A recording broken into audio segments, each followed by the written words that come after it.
Hello and welcome to Arts and Entertainment. With Chris and Randall. I'm Chris. I'm Randall. And welcome again back to the show. Today's topic is based on the comic actress writer Sarah Silverman, who in a recent podcast that she runs talked about Hollywood's casting of non-Jewish actors in Jewish roles. And it's called, what Randall said, you called it the Jewface problem. The Jewface, yeah. Yeah, I remember it was your idea. It said, let's do the Jewface problem. I'm like, huh?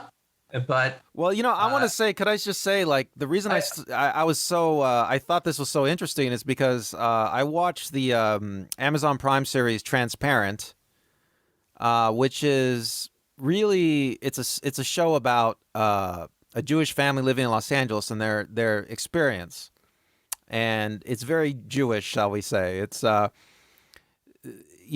being a Jewish family is an important point of the show. And I found out through this through Sarah Silverman that the entire family, except for the father, except for Jeffrey Tambor, is not Jewish. They're played by actors who are not Jewish, and it's like 4 kids. And then there's a rabbi who one of the kids dates, a female rabbi, and she's not Jewish either. That's that actress is like Kathryn Hahn. Kathryn Hahn, who plays Jews a lot. Just been cast as Joan Rivers. So we're going to get into all that, plus the Time Magazine article that followed up on Sarah Silverman, plus Sarah Silverman's follow-up to Time Magazine in just a moment. But as always, please like, subscribe, share, comment. We want to know what you're thinking. Randall, what's a good way to reach us? Well, just go to our website, chrisandrandall.com, and also you can check out our Facebook page, leave a comment. Yeah, and we definitely... This is something we really do want to hear. Full disclosure, even though I'm named after St. Christopher, I'm Jewish.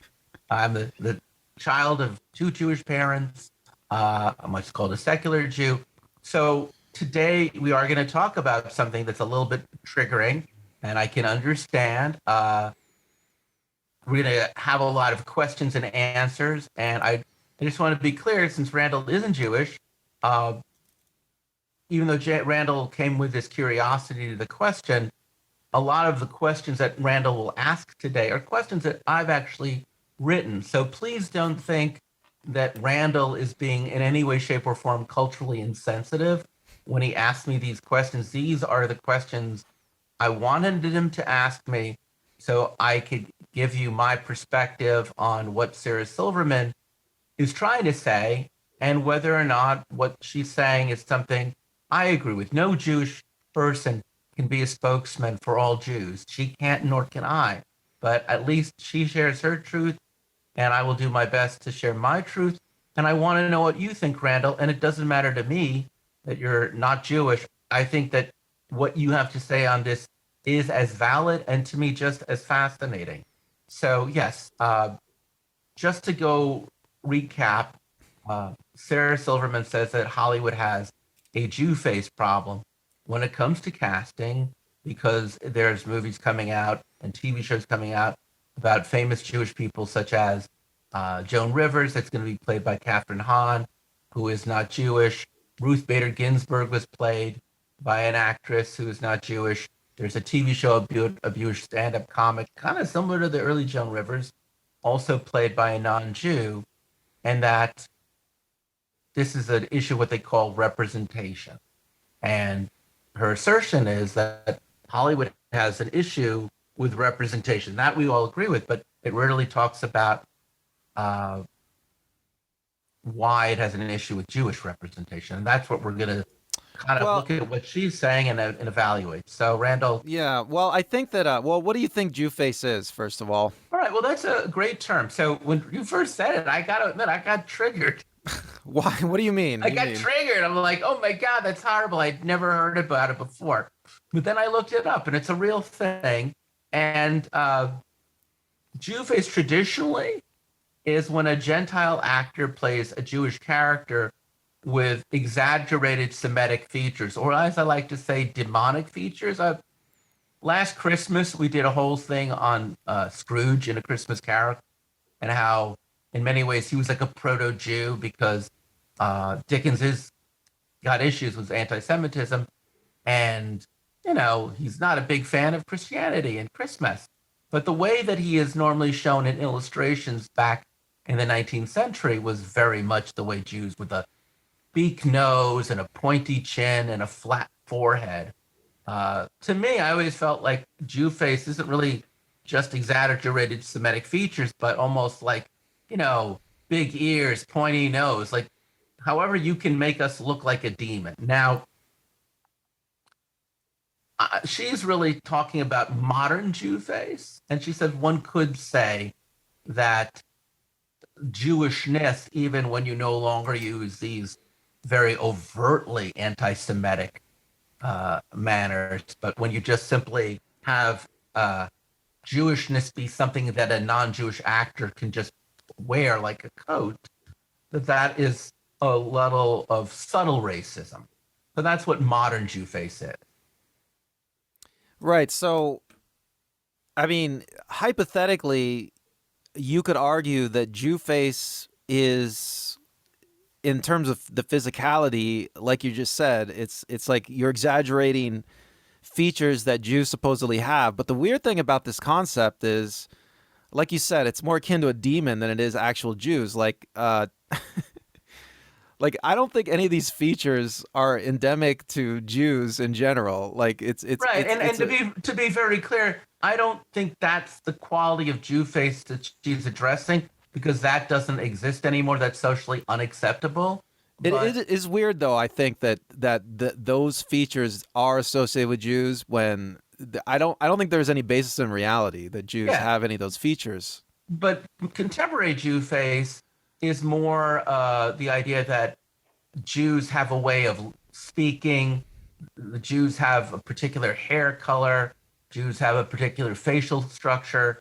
That Jews all kind of look and sound the same, and that is what she means by Jewface. That there is just a stereotypical Jew. There's a stereotypical Jewish look, right? That's what you mean, right? And sound and sensibility. And I don't think that's true either, Chris. Do you think that's true? Well, no, it isn't true, but she's arguing. We'll go a little bit deeper in a moment on that. When you Gentiles play Jews, the way that they make a road into playing Jewish is from the outside in, and anytime you do the outside in, you can be accused of wearing a mask. And just to further talk about the Jewish look, so to speak, there are a number of Jewish actors, which we'll get to, right, Chris, that they're Jewish, but they never play Jews because they don't look like the stereotypical Jew. Yeah, we're gonna get into all of those questions. All right, so Sarah Silverman, she talks about representation, right? So I'll just say, I think when she's talking about representation, she means two different things. She means Jewish actors getting the chance to play these parts, and also just the authenticity that would come with an actual Jewish person playing a Jewish role. I mean, what do you think she means, Chris? Oh yeah, no, I think you nailed it on one. I mean, generically speaking, because we're talking a lot these days about representation in film and in television, what it means is how a community is either representative, either on an individual scale or on a group level, or possibly both. So yeah, how are Jews represented as individuals, as a community, or both? And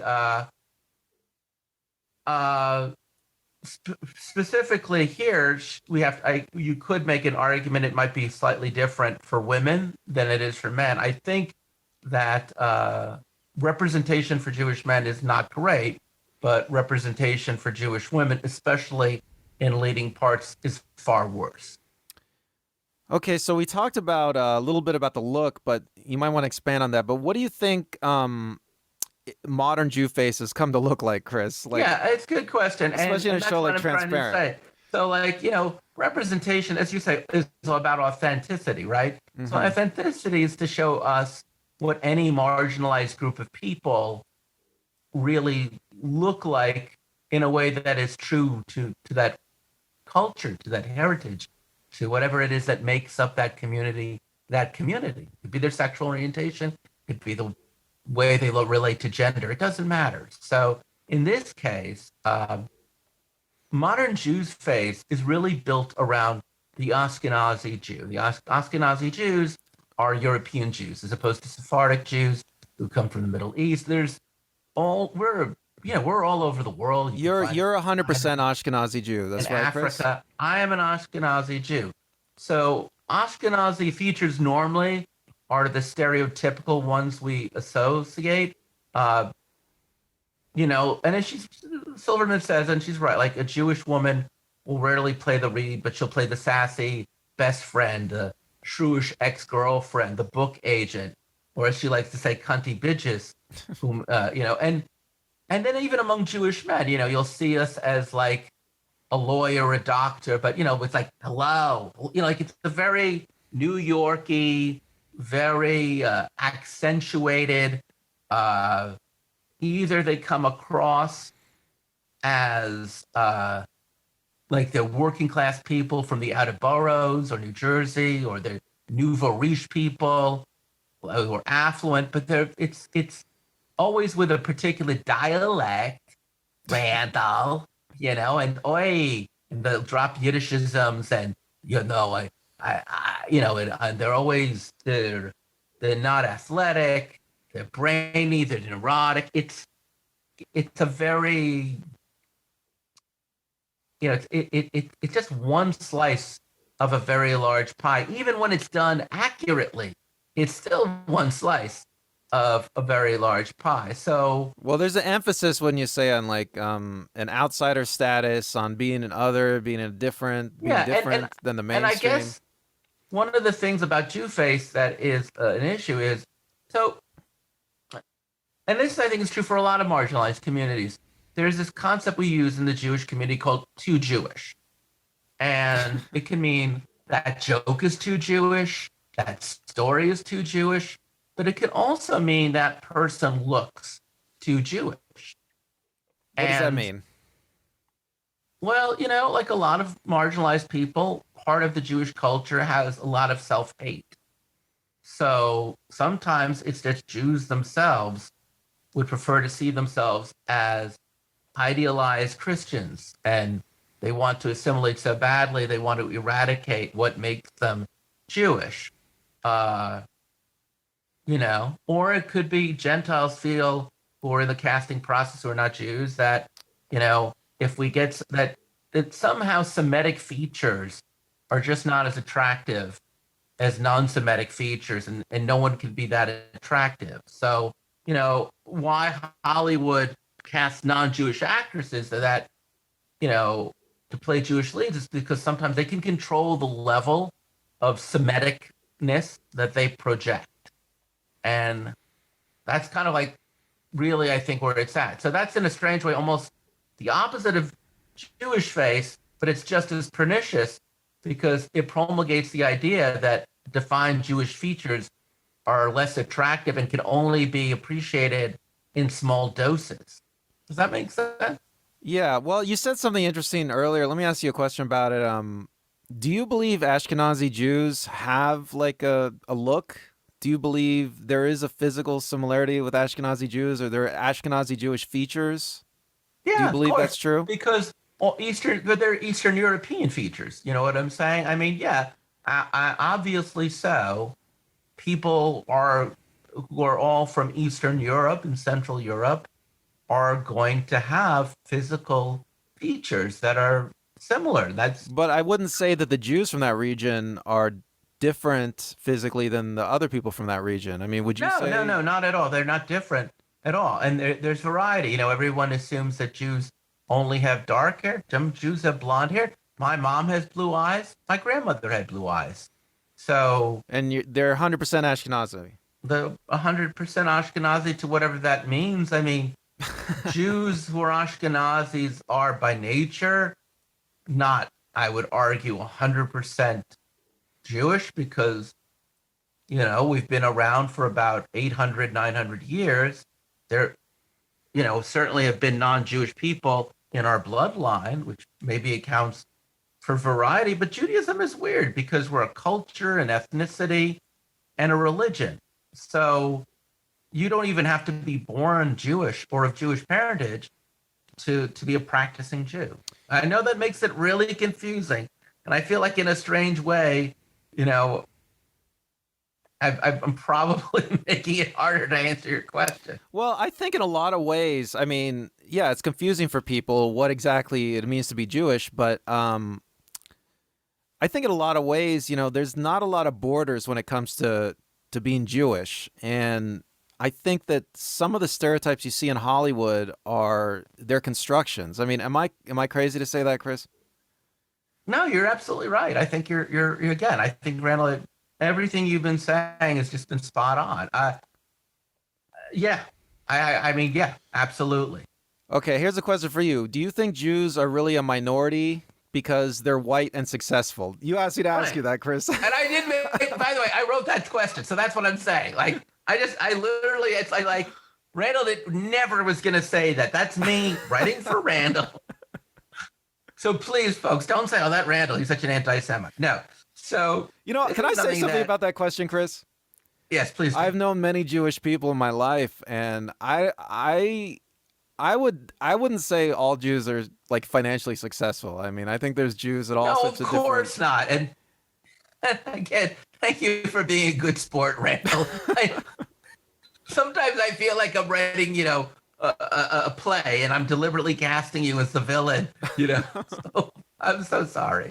But the point is this, and this goes back to what Sarah Silverman is saying, which is that representation is to help marginalized people get an equal footing with those groups that are really what you'd call the dominant groups in our society, the groups that we know well, whose culture is always well represented and we get.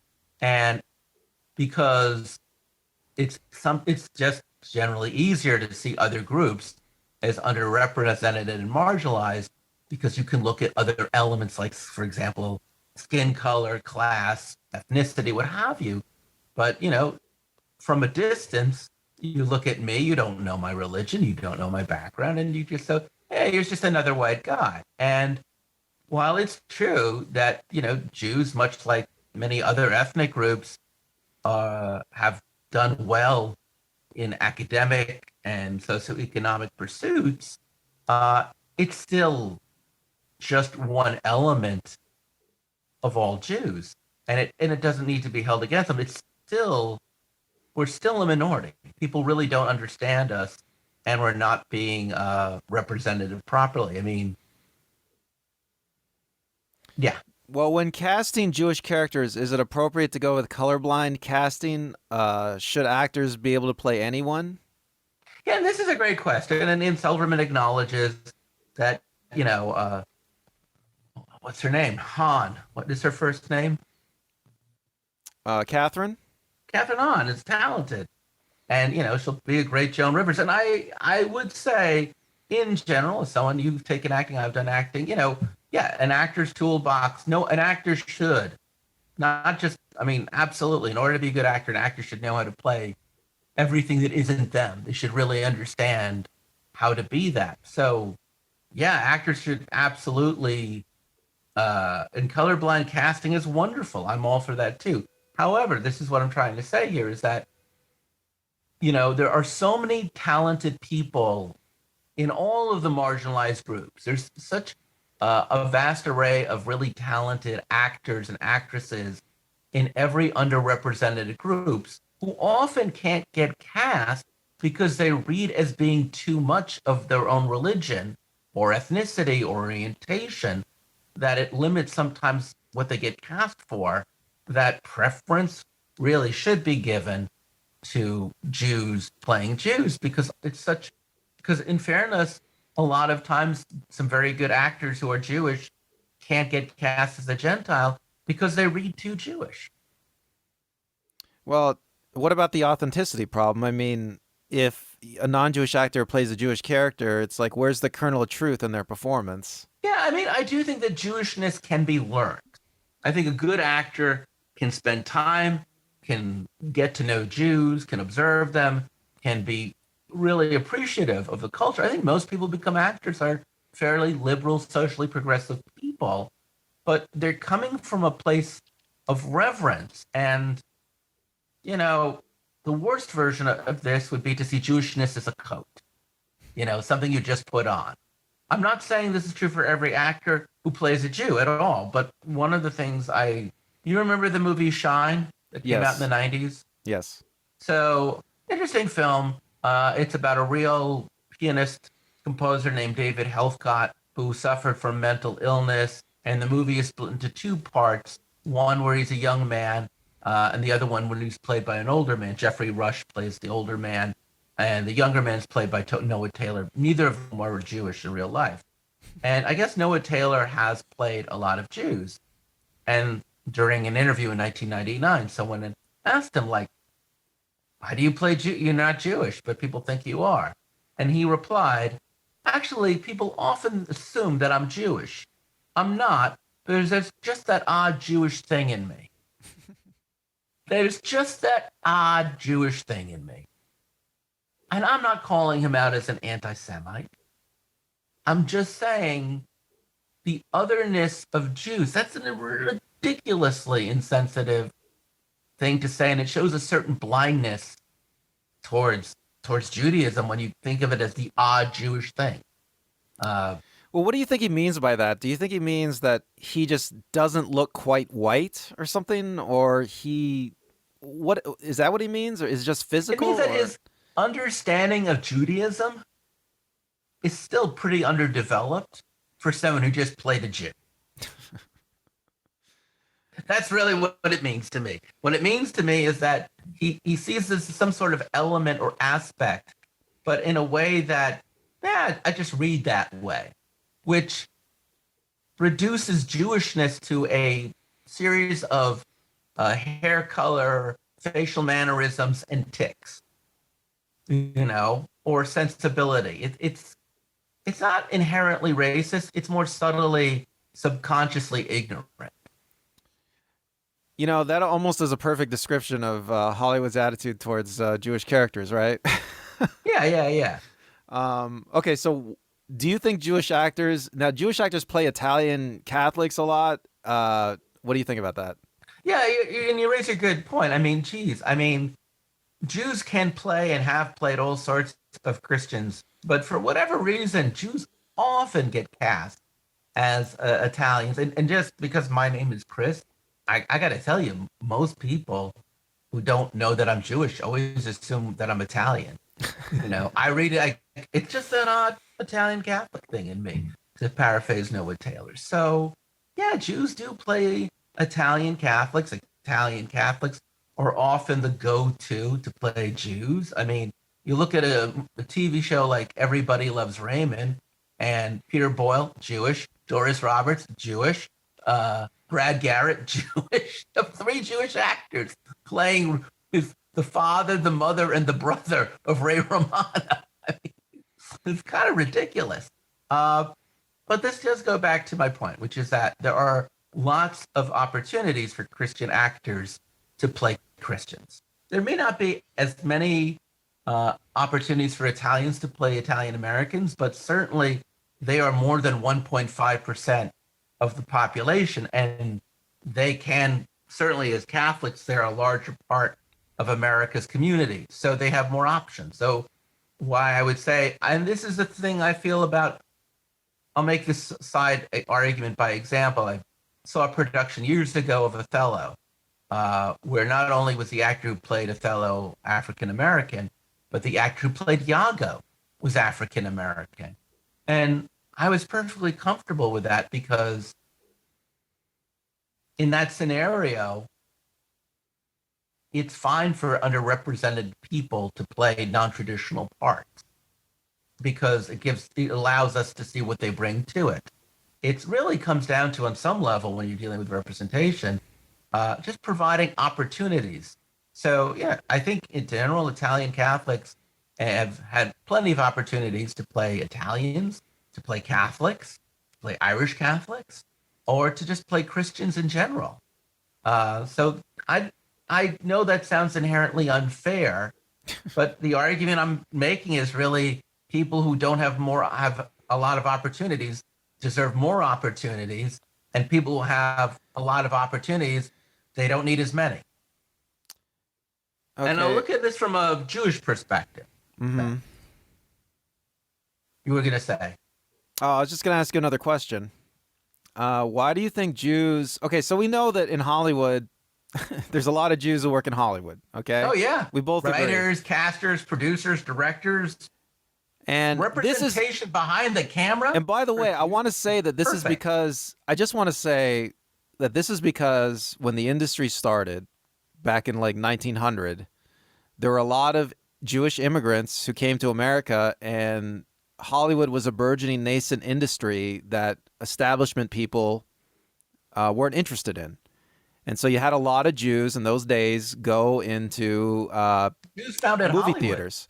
Yeah. Well, yeah, I mean, there were a lot of immigrant groups that were involved in early Hollywood, but the Jews especially like took to it, and they founded all the major studios, and that shall we say that nepotistic legacy continued till today. So that's why there's so many Jews in Hollywood. So it's not anything shall we say evil, right? Nothing malicious. It's just an accident of history, I would say. Well, I mean, it's not an accident of history. I mean, the arts have always been considered a place that's slightly disreputable. Jews at the beginning of the 20th century had a harder time of going into the established professions like law, politics, medicine. There were literal restrictions on schools to train Jews and companies that would hire Jews, but no one wanted to go into film at the time because it was considered lurid, just like theater. And most of the film they catered to immigrants. Like early cinema was the audience was mostly immigrants that didn't even speak English a lot. I guess that's interesting to say that. I know that certainly once Hollywood starts reaching the beginning of the golden age, which is right around World War I, right to the Roaring '20s, everybody in America is going to the movies. Right. That's by the 20s, 30s, 40s, Hollywood becomes mainstream. But before it's Hollywood, mainstream, that is run by the Warners, by the mayors, by all these very prominent first generation or immigrant Jews. They're some of the wealthiest Jewish people in America and some of the most influential Jewish people in America. And I think historically, at that period in history, there was a lot of fear.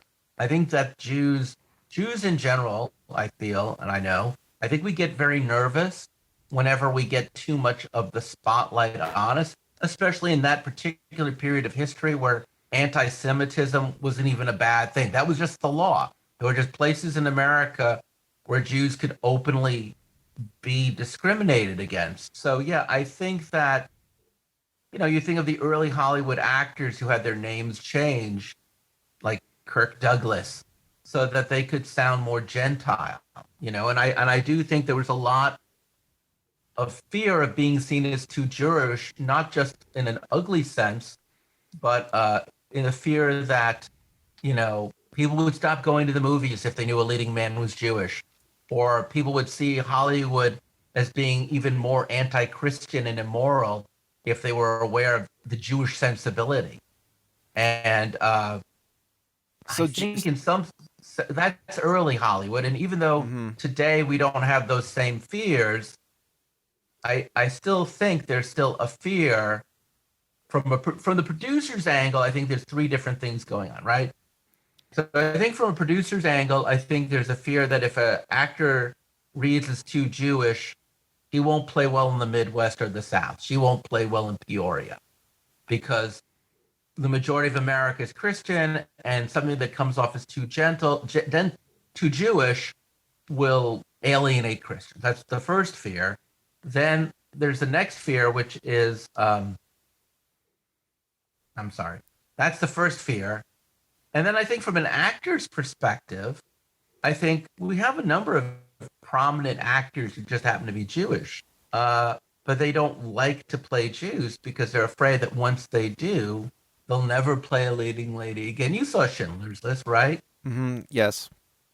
So in that movie, the most prominent Jew is played by Ben Kingsley. Okay. Who's not Jewish, by the way. Right. And has had a wonderful career playing everything under the sun. He's great. But Rachel Weisz, do you remember her? Mm-hmm. It's her debut. Rachel Weisz, English actress, plays a Polish Jew.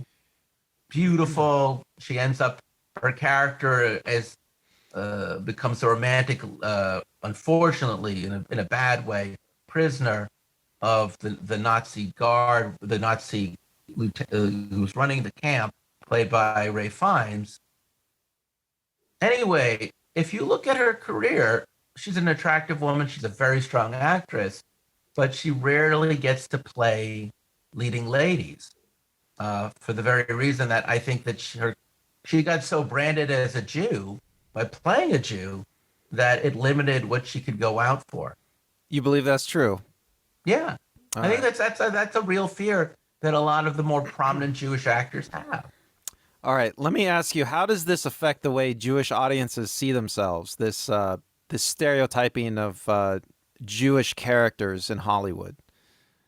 Well, it's a good question because, like, I'll just say this much. I'm going to name a couple actors who are Jewish, and you wouldn't even know they're Jewish. Did you know that Daniel Radcliffe is Jewish? I don't think I knew that. Yeah, Harry Potter, Scarlett Johansson, Mila Kunis, Helena Bonham Carter, Mike Douglas, Jeff Bridges, Jake Gyllenhaal, Joaquin Phoenix, Sean Penn, Jennifer Connelly, Gwyneth Paltrow, Arnold, Andrew Garfield. I just saw Andrew Garfield play Jim Baker. Okay. I had no idea. I mean, the fact that, my grandmother used to watch old movies on TV with me, and she'd point out to somebody like Lauren Bacall and said, she's really Jewish. I mean, it's like, it's like old Hollywood is just full of what we would call, the undercover Jew. And then at the same time, it's ironic because go ahead. no, go ahead. Well, it's ironic because there's a number of actors who are Jewish and they never play Jews because they don't fit into Hollywood's Jewish stereotype. And then there's a number of actors who always play Jews who aren't Jewish because they fit into the Hollywood Jewish stereotype. And it's just Absolutely right. It's and an irony. It's like there were Jewish actors who did play Jewish stereotypes back in the day, like Selma Diamond, Thelma Ritter, Zero Mostel, Phil Silvers. I don't think you would know any of those people today, but in the old Hollywood era, they were always side characters. They were sassy. They were neurotic. They might say something in Yiddish. And that's what a Jew looked like on film. Did you ever watch Night Court? Yes. So before the character of Roz was on the show, there was a different bailiff, and she was played by Selma Diamond. And she had like a thick, New York accent, and she spoke like she smoked 10 packs of cigarettes, and she'd say sassy stuff. Yeah, that's Selma Diamond. She made a living playing a particular kind of Jewish woman who certainly does exist, but is too much of what we think of when we think of Jewish actors. Well, Chris, that so just let me ask you. So Selma Diamond in Night Court. That character she's playing, would you say that's a stereotypically Hollywood Jewish character? Absolutely. And that's an actress who's made a living doing it. Okay. See, I didn't know that as a kid growing up. I watched it, it's like, I didn't know anything about this stuff, so, okay, it's interesting to know.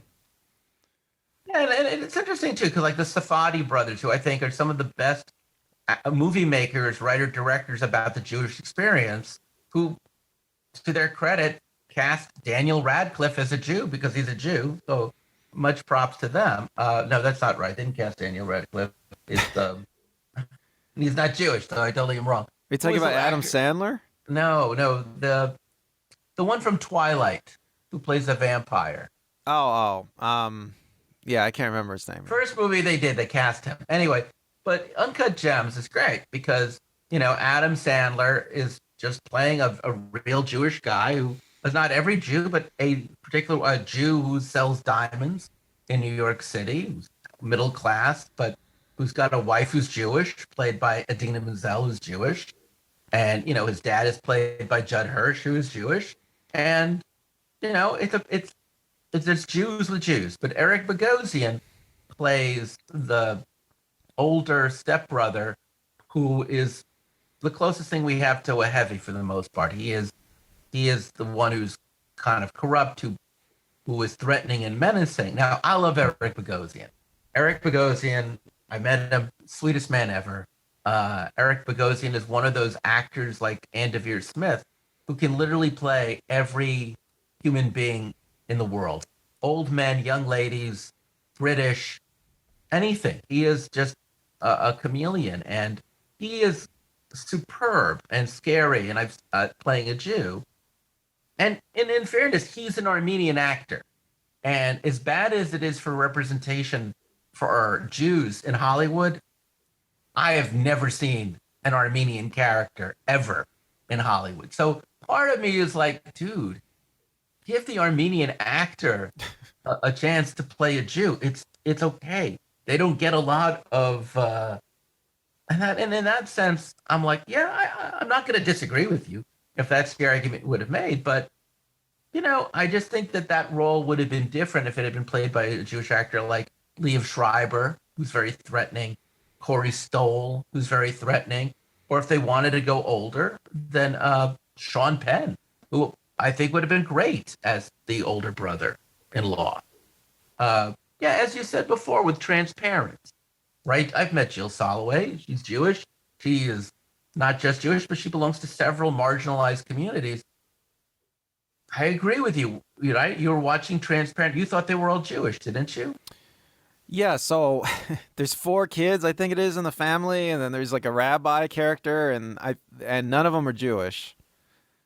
Yeah, and that I can't answer why. Like, none of the actors are Jewish, but the characters are supposed to be Jewish. The actors are Jewish. And the opposite of that is a show called Mad About You, which was very popular in the 90s, where Paul Reiser plays Paul Buckman, and Helen Hunt plays his wife, Jamie Buckman, and Paul Reiser has dark hair and traditionally Semitic features. There's nothing negative on that. And, Jamie Buckman has blonde hair and blue eyes, and Carol O'Connor, and I forgot the other actors, but they play her off as a Christian.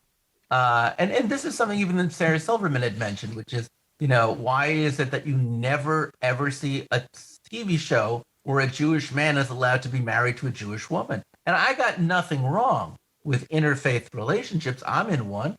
So totally okay. Don't get me wrong. They're fine. But it is weird, that you can't do that. And originally Terry Hatcher was going to be cast as Jamie Buckman.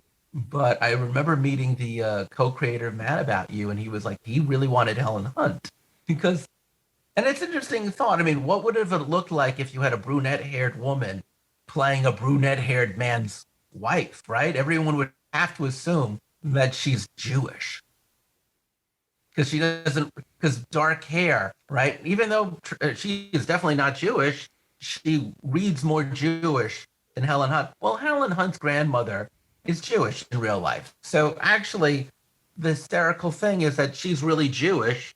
She's a Jew who was cast for not looking like a Jew, so she could play a Gentile to make a Jewish relationship more palatable to either Gentiles or to assuage the fears of Jews who are putting together this show. I'll give you one last one to answer your question, and I really do think this one answers it the best.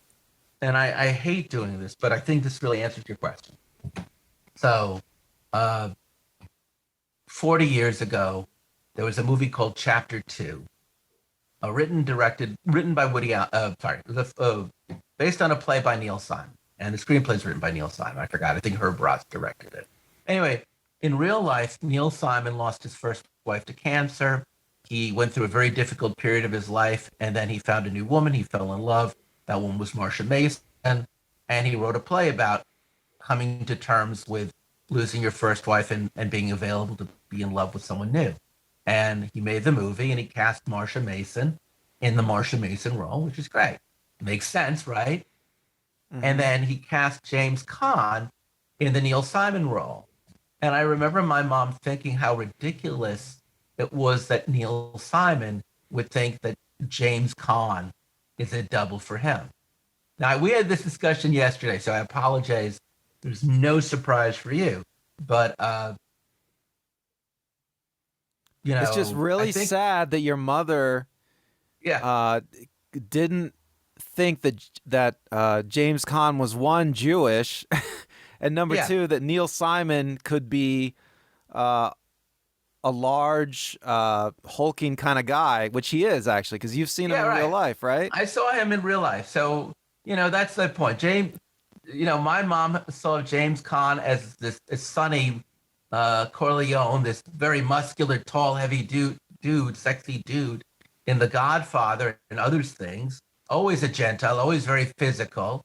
And she saw Neil Simon as this skinny little intellectual guy. And in real life, James Caan is 5'9", nothing wrong with that. And in real life, Neil Simon is 6'1" and was built like a linebacker. Now, James Caan was a boxer, so I'm not saying James Caan wasn't physical, but Neil Simon played football. They were both. But the thing is that Neil Simon, very few people ever saw what he looked like outside of the photo of his face. So we superimposed Woody Allen onto Neil Simon because Woody Allen then becomes the prototypical Jew. So what's really sad about all this is that even Jews can't conceive of what Jews look like. Your mother has completely internalized the Hollywood Jewish stereotype. Right. And not to shit on my mom, but hey, she also named me after a Roman Catholic saint. So, and in fairness to my mom, she grew up in an era where there was anti-Semitism. So Jews did have to often mask their Jewishness if they wanted to just get around in real life. So let's look at it from an acting perspective. Yeah, why should Jews play Jews? Yeah. Well, a Jewish actor, as you've said before, provides what you call authenticity, right? That shared cultural experience. And they can kind of gauge the level of how much or how little the character's relationship to Judaism does and doesn't shape the role they play.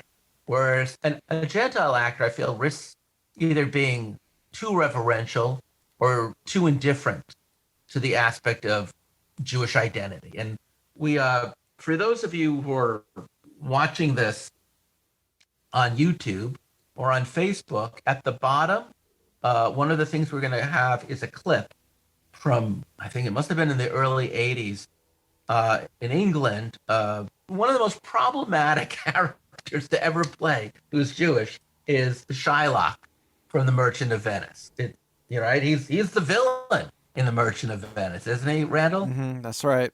Shylock the moneylender, right? Like, that's a very problematic character. So in this 10-minute clip that I was able to find, a director who has worked with both David Suchet, you might know this actor from Perot, and Patrick Stewart, who you might know from X-Men and Star Trek or Picard, two trained English actors of the stage, discuss their different approaches to Shylock. And I've seen Patrick Stewart on stage. He's a brilliant stage actor. I've not seen David Suchet, but the director who's interviewing them asked them quite literally, how do you deal with the anti-Semitic elements of the play?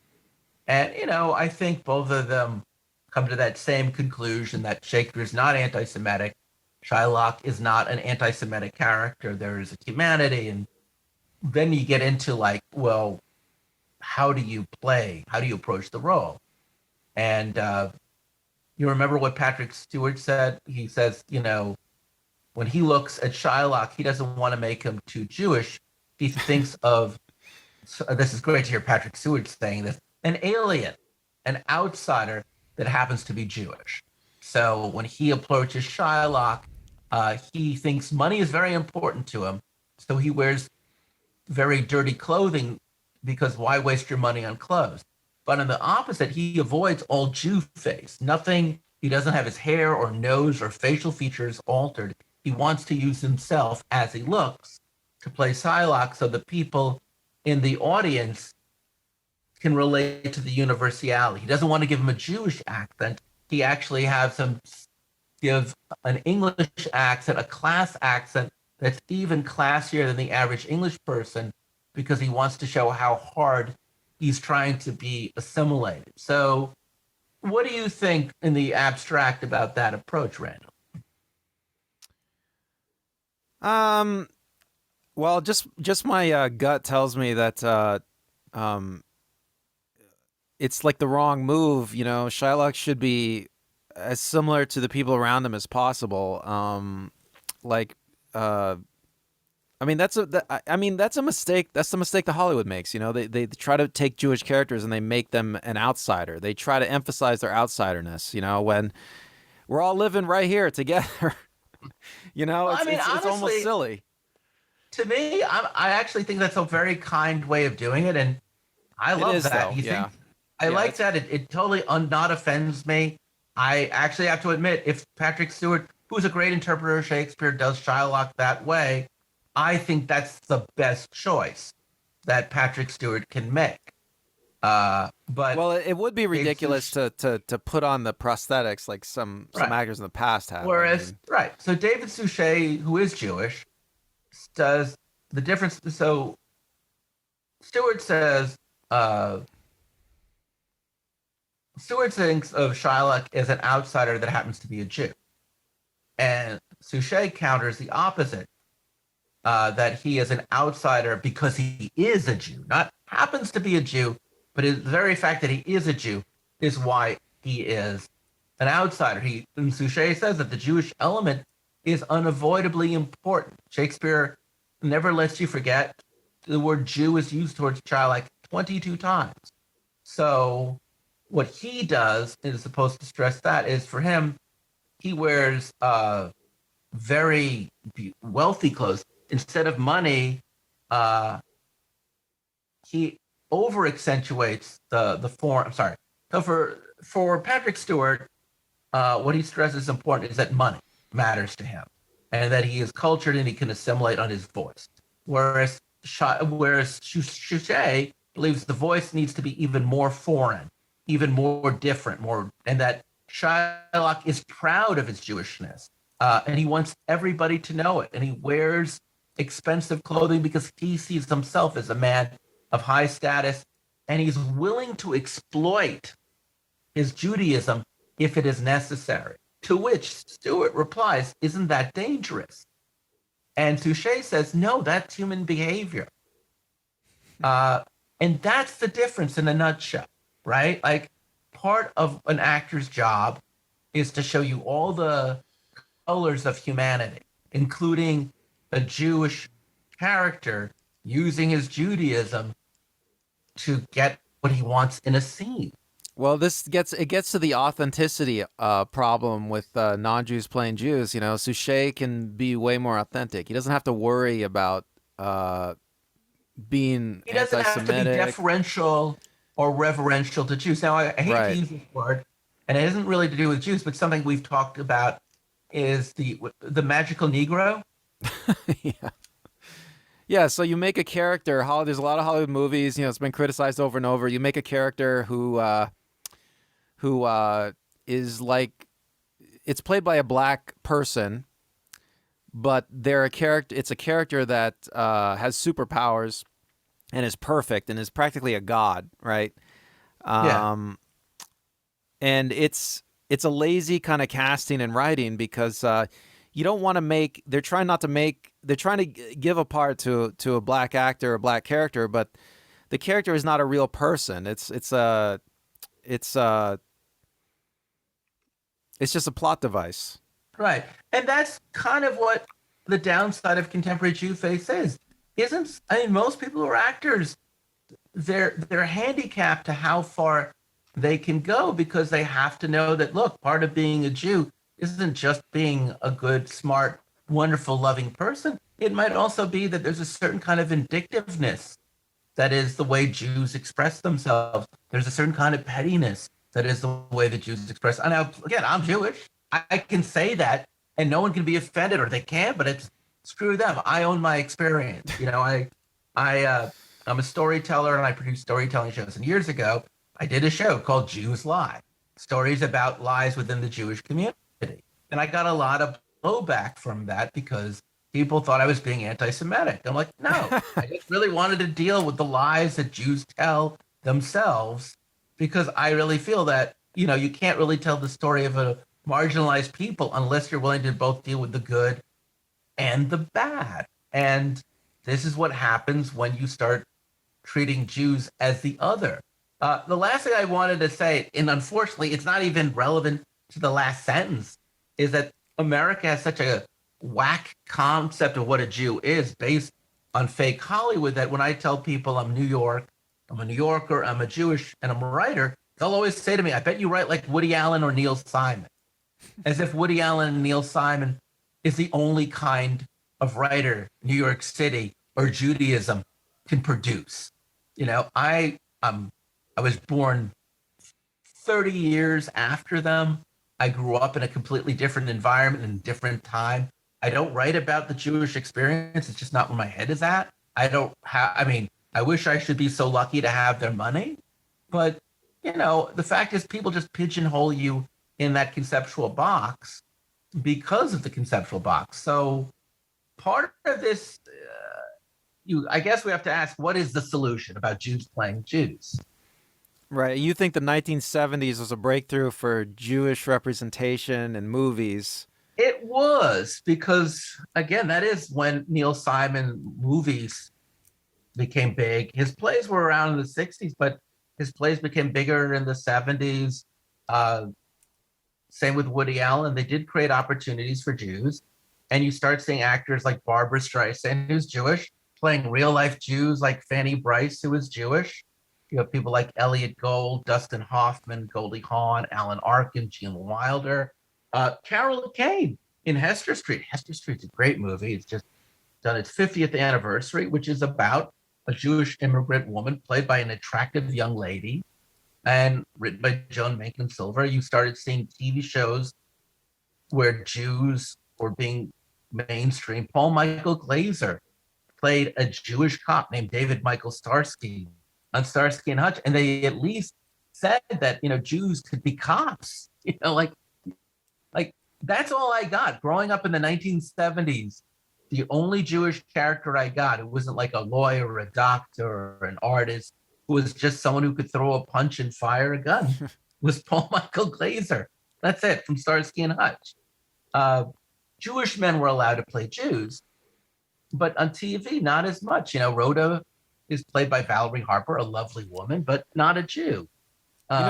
Chris, also came out in the 70s, I think, and I want to ask your opinion on it. What do you think about the Fiddler on the Roof, the success of Fiddler on the Roof? Absolutely. Again, that provided, there were Jewish actors, including Paul Michael Glaser, thank you, and the lead, whose name Topol, is Jewish, and is not directed, believe it or not, it's directed by Norman Jewson, who's not Jewish. But you would think he would be. But it was written by Sheldon Harnick, by Jews. It's tough, right? Because it's great. It's very much dealing with the Jewish experience. It shows people what Judaism would like. It casts Jews. It's quite lovely. So yeah, the 70s kind of at least allowed Hollywood to realize that people would watch a musical movie about Jews. People would watch movies about Jews. People would watch TV shows where Jews were cops. I just want to, yeah. Jews definitely came out of the closet more than anything on a national scale, I would argue, in the 1970s.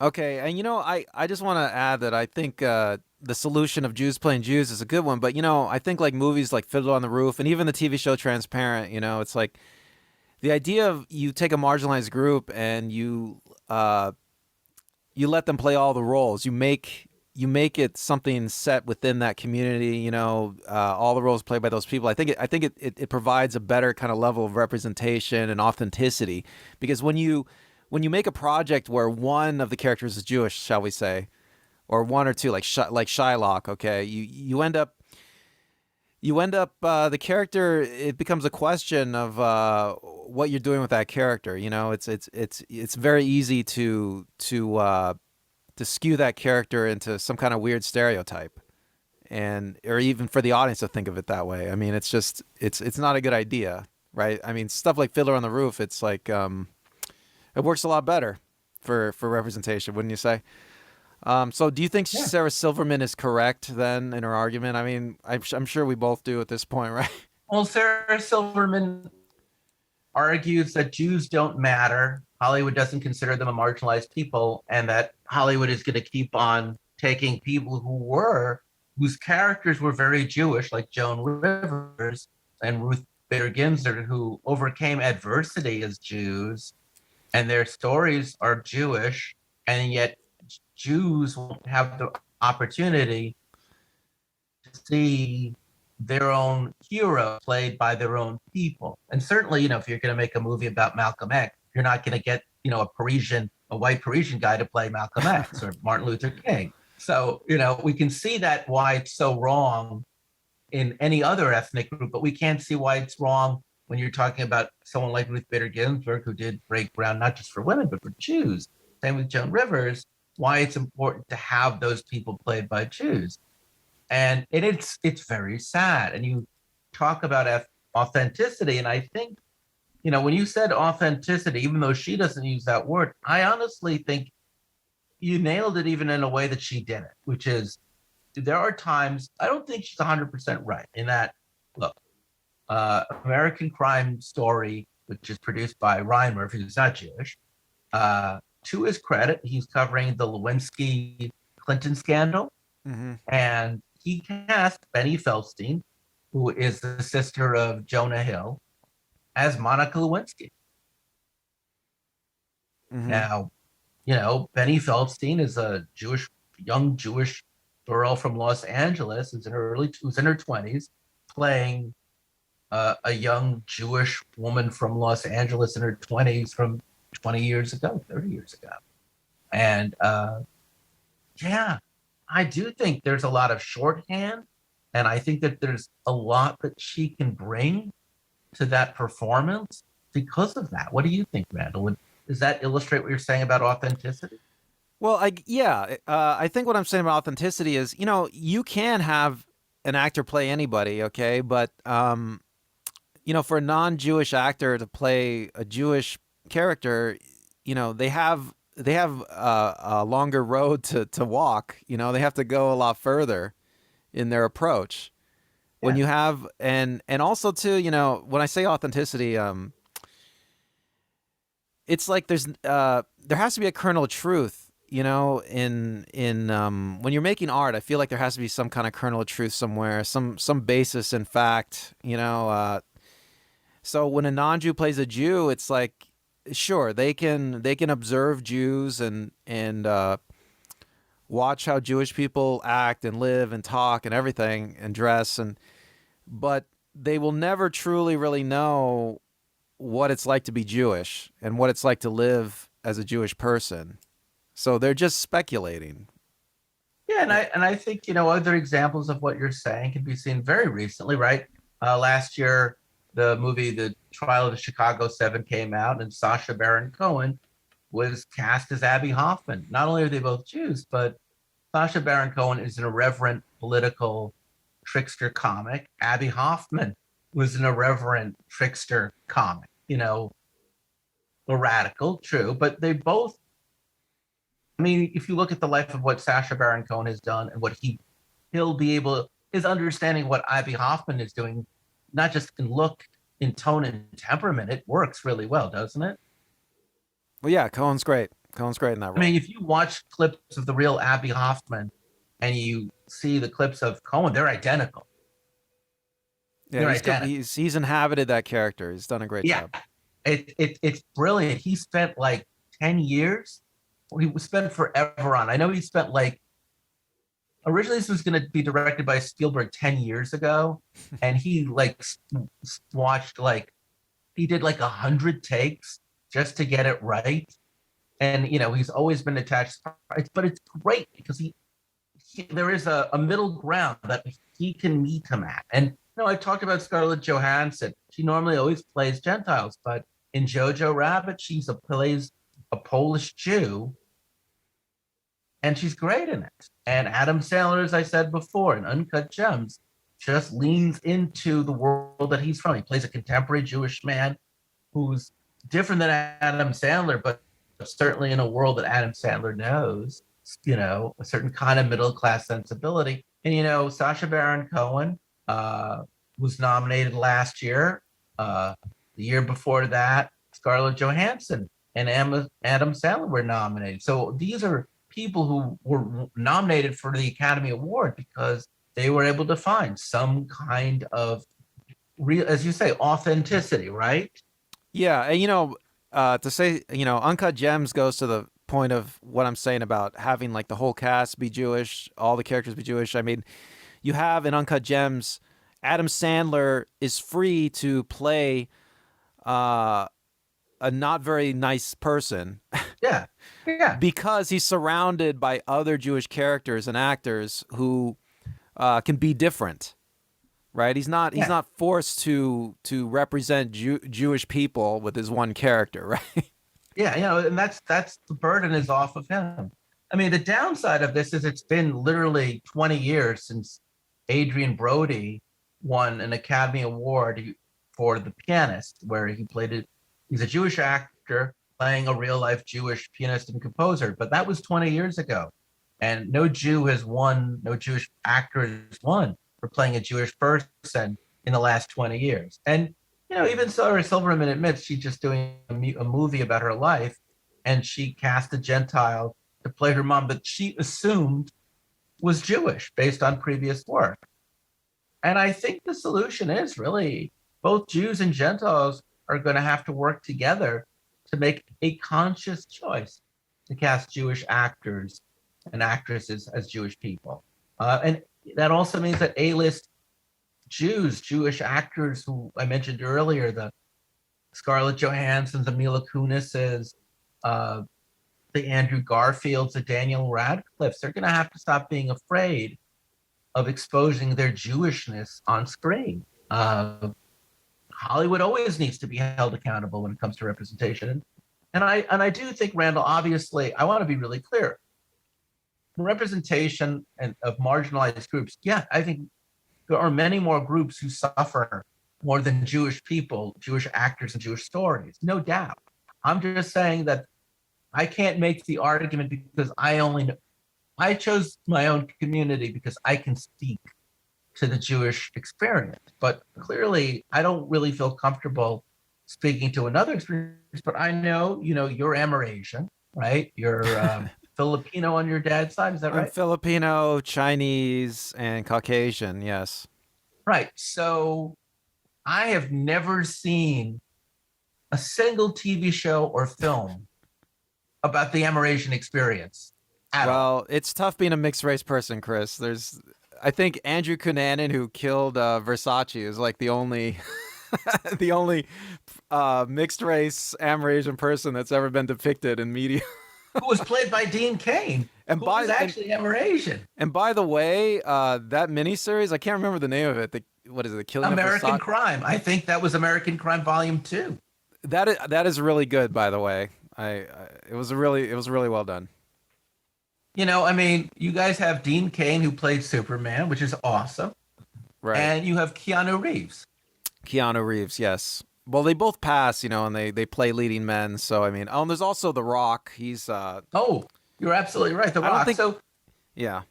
No, go ahead. I don't think he's Caucasian. I don't know if he's Caucasian. I didn't think he was. I thought he was a completely Asian Pacific Islander, but I could be wrong.